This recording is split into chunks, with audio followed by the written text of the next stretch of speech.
Mr. Bison flips! Mr. Bison flips! Mr. Bison flips! Mr. Bison flips! Hello Year 12 and welcome to this brief video on Keats's Ode to Psyche. I have to apologize for the graphics in this video. It is rather atrocious, but I am rushing a bit and the annotations of a double column poem does get a bit messy. I promise to be neater next time. So like most of the other odes from Keats, we are depending on apostrophe once again, and this time we're dealing with apostrophe of a dead person who's become immortalized as a goddess. Psyche, as you may recall from reading Siskin's Perfume, is the lover of Amor. You may remember Pélissier, the upstart perfumier who was creating a perfume called Amor and Psyche. So Amor, the god of love, fell in love with Psyche and reluctantly his mother Aphrodite immortalized her as a goddess late in their lives. So you can read up more on that legend on your own. But essentially, Keats takes this opportunity to immortalize and further increase the importance of Psyche as a goddess, and in fact, maybe making her the most important of all the Olympian gods. As we can see, obviously, with the Romantics and their love for the imagination and human inspiration, obviously Psyche, as in the human psyche, becomes really important, and therefore she gains extra importance for that as well. So if we start looking at this first stanza, we start again with apostrophe with an exclamation mark to really show the passion that the speaker is feeling towards the goddess. And we see straight away that he feels compelled.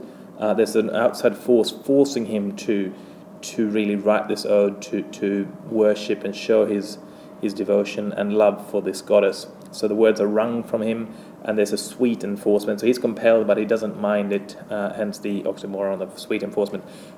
He doesn't mind being forced to worship and thereby write this ode to the goddess. We get a sense of reverence throughout the poem. He pardons that he has to sing about her secret, but he wants to tell this story. We then progress to the event that's made this whole poem happen, which is when the speaker has imaginatively or in reality encountered two lovers. If we look at it as an imaginative thing, he pictures Amor and Psyche in the forest and he reacts to that. Surely I dreamt today, so there's an element of surprise, but then he quickly lowers the modality with the word or. He's not so sure anymore. Did I see the winged Psyche with awakened eyes? So was I not just dreaming this, but did it actually happen? But I wander in the forest thoughtlessly. There's that sense of just stumbling upon this event and the inspiration just happening.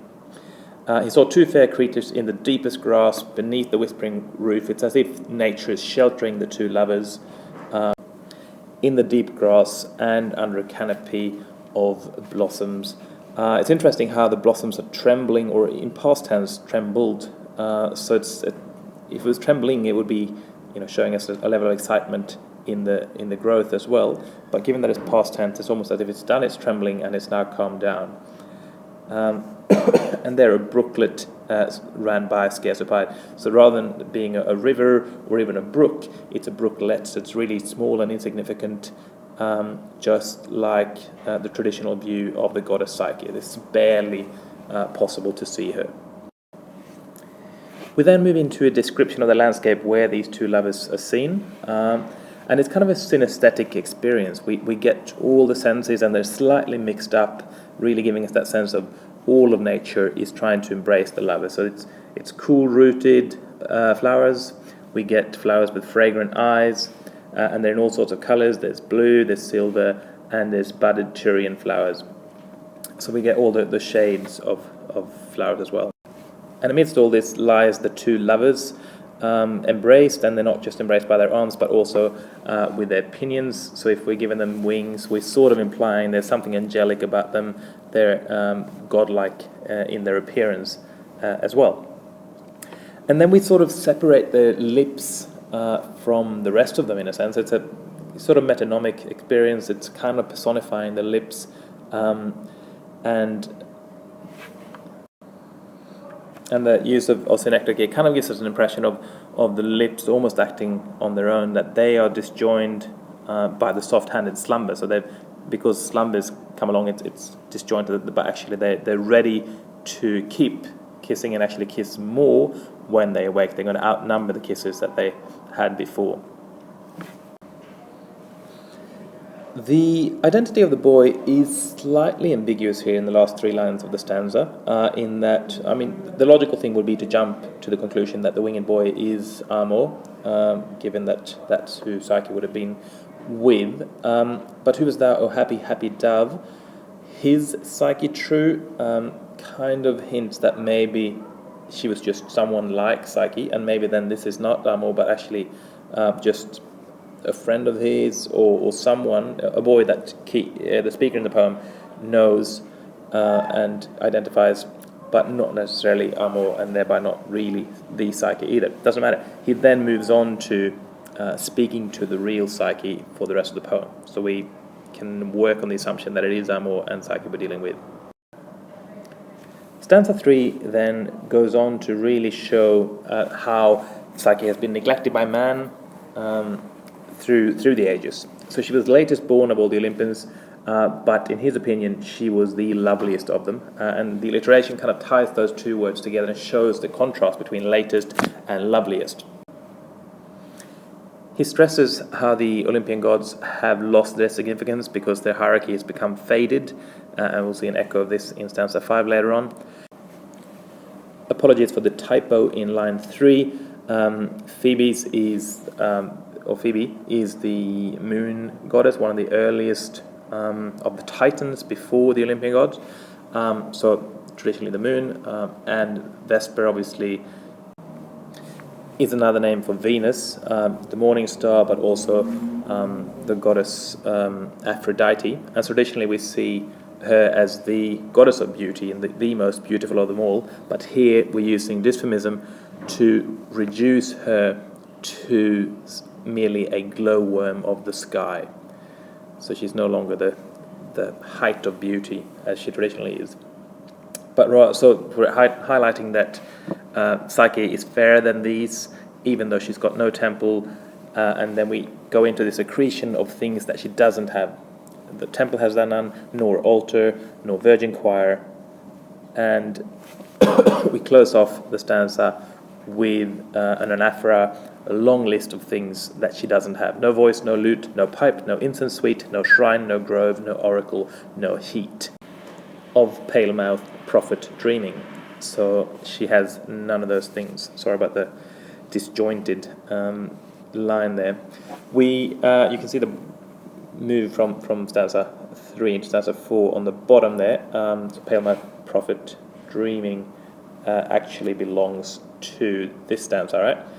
So we're now moving into the next one, and there's a strong contrast between these two stanzas, and an echo of stanza 3 in stanza 4.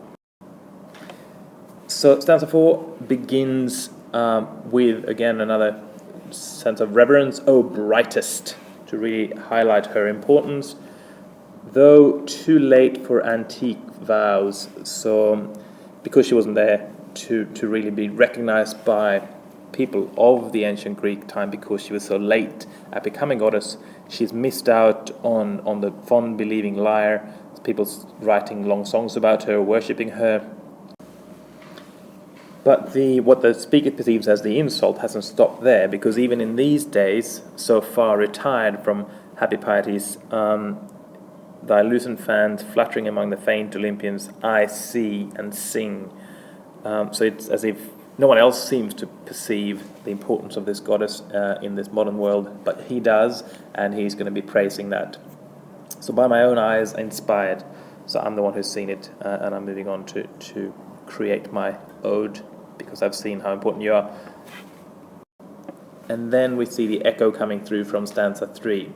So we've replaced the word no with the word thy. So he takes on a very personal role to become all these things for her. So in the previous stanza, she had no voice, no lute, no pipe, no incense sweet from swinging censer. He's become thy voice, thy lute, thy pipe, thy incense sweet, thy shrine, thy grove, thy oracle, thy heat of pale-mouthed prophet dreaming. So it's a excuse me, direct response to stanza 3, where he embraces this role as her spokesperson, in a sense. Stanza 5 commences with an affirmation of this and furthering the excitement of taking on this role as her prophet, if you like. Yes, I will be thy priest and build a fane, a temple, in some untrodden region of my mind. So here the poet or the speaker really takes on the use of his imagination. That's where he's going to create, he's going to clear a space in his mind where branched thoughts, new grown with pleasant pain, instead of pines, shall murmur in the wind. So there's that oxymoronic and alliterative aspect of the pleasant pain, which we've seen in other poems of Keats's, where these thoughts that normally would cause pain now and pines will now instead branch out and create greatness for her.